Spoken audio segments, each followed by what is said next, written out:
we just talk? Can we just talk? Perkenalkan, nama saya Philip Faira dengan NIM 1803050007. Saya Miftah Nadia, NIM 1803050012. Perkenalkan, nama saya Fahrul Hasmi Barus dengan NIM 180305017. Nama saya Baina Salsabila Almiraza, NIM 180305029. Nama saya Taufik Barsaragih, NIM 180305044. Saya Muhammad Cahaya Fadil dengan NIM 180305050. Tanaman temulawak atau Curcuma santoriza, bagian yang dimanfaatkan adalah rimpangnya. Rimpang pada temulawak memiliki berbagai komponen kimia seperti protein, pati, zat warna kuning, kurkuminoid, dan minyak atsiri. Adapun contoh minuman herbal seperti minuman sari temulawak dengan penambahan seperti kencur dan gula merah. Cita rasa yang dihasilkan dari minuman sari temulawak ini adalah asam, manis, dan segar. Adapun tujuan dari praktikum kali ini ialah untuk mengetahui cara proses pembuatan minuman sari temulawak dan untuk mengetahui mutu secara organoleptik.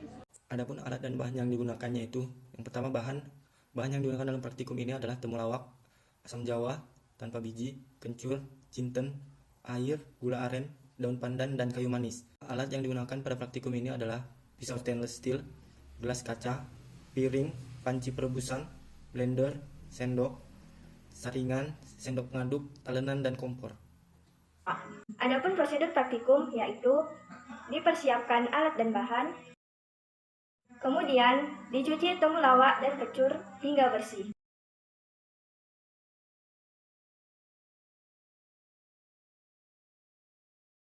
Diiris tipis-tipis kencur dan temulawak, dan selanjutnya disangrai. Setelah temulawak dan kencur disangrai sebentar, kemudian dicampur temulawak, kencur, asam jawa, jinten, dan 100 ml air mineral, dan selanjutnya di blender hingga halus.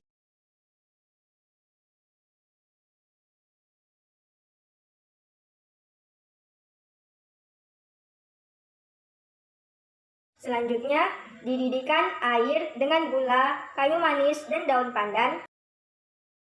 Kemudian, dicampur hasil campuran yang sudah di blender ke dalam air rebusan gula dan daun pandan.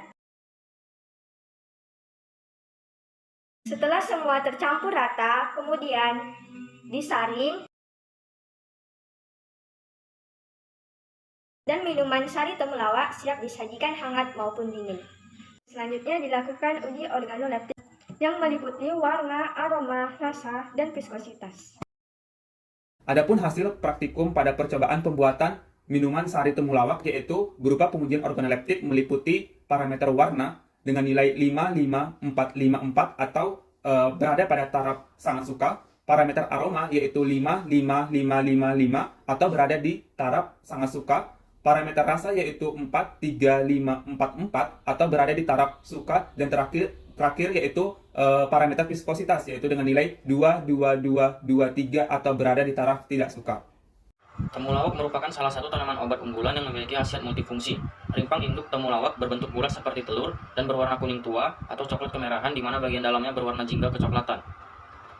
Kurkumin merupakan salah satu produk senyawa metabolit sekunder dari tanaman Zingiberaceae, khususnya kunyit dan temulawak, yang telah dimanfaatkan dalam industri farmasi, makanan, parfum, dan lain-lain. Berdasarkan hasil praktikum yang telah dilakukan, didapatkan hasil bahwa panelis sangat menyukai aroma minuman sari temulawak. Hal ini berkaitan dengan literatur Supandi dan kawan-kawan yang menyatakan bahwa aroma merupakan salah satu faktor yang menentukan mutu dari bahan pangan. Pada umumnya, bau yang diterima oleh hidung dan otak lebih banyak merupakan berbagai ramuan atau campuran 4 bau utama, yaitu harum, asam, tengik, dan hangus. Berdasarkan hasil praktikum yang telah dilakukan, didapatkan hasil juga bahwa panelis tidak terlalu suka terhadap rasa dari minuman sari temulawak. Hal ini berkaitan dengan literatur Supandi dan kawan-kawan yang menyatakan bahwa kurkumin merupakan salah satu kandungan yang terdapat pada rimpang temulawak. Salah satu manfaat kurkumin adalah menambah nafsu makan, anti kanker, dan anti radang. Karena kandungan kurkumin inilah yang menyebabkan rasa temulawak menjadi sangat pahit. Adapun kesimpulan yang dapat diperoleh adalah 1. Tanaman herbal merupakan jenis-jenis tanaman yang memiliki fungsi. Tanaman temulawak memiliki nama latin Curcuma santoriza Ross. 2. Temulawak yang segar biasa mengandung air kurang lebih sekitar 75%. Rimpang temulawak mengandung berbagai komponen kimia, di antaranya protein, pati, zat warna kuning, kurkuminoid, dan minyak atsiri. 3. Pati merupakan salah satu komponen terbesar temulawak yang sering disebut sebagai pati yang mudah dicerna. Kandungan santorizol dan kurkumin menyebabkan temulawak sangat berkhasiat. Kurkumin merupakan salah satu produk senyawa metabolit sekunder dari tanaman Zingiberaceae, khususnya kunyit dan temulawak. 4. Rempah-rempah yang merupakan umbi atau rimpang misalnya jahe, kunyit, temulawak, kencur, kunci, lengkuas, temu ireng, dan lempuyang. Rempah-rempah yang berasal dari biji misalnya pala, kemiri, kapol, atau kardamon, dan lain-lain. 5.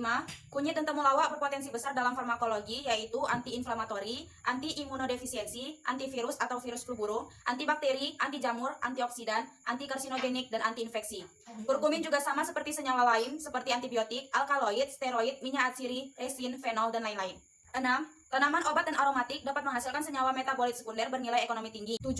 Berdasarkan hasil praktikum yang telah dilakukan, didapatkan hasil bahwa panelis sangat menyukai aroma minuman sari temulawak, di mana salah satu faktor yang menentukan mutu dari bahan pangan pada umumnya bau yang diterima oleh hidung dan otak.